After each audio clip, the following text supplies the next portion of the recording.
Hallo julle, raai wat? Dis julle favourite, Frisky Mariski. En dis alweer tyd vir nuus in 'n nutshell.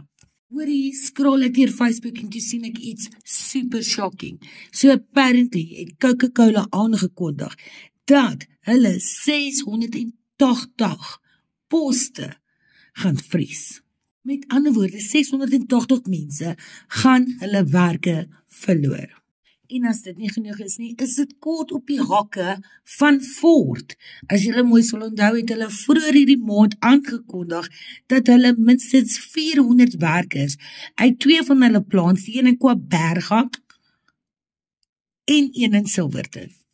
ArcelorMittal is ook in die nuus, wat skynbaar 4000 posse op die spel gaan sit, en wel is Glencore en Samancor. Wat dink julle van hierdie shocking nuus? Dink julle ons is in die gevaar? Dink julle dit is oor al hierdie Trump tariffs? Of blameer julle ons eie government? Comment below, like, share en follow. Fluit, Frisky Mariski, se storie is uit.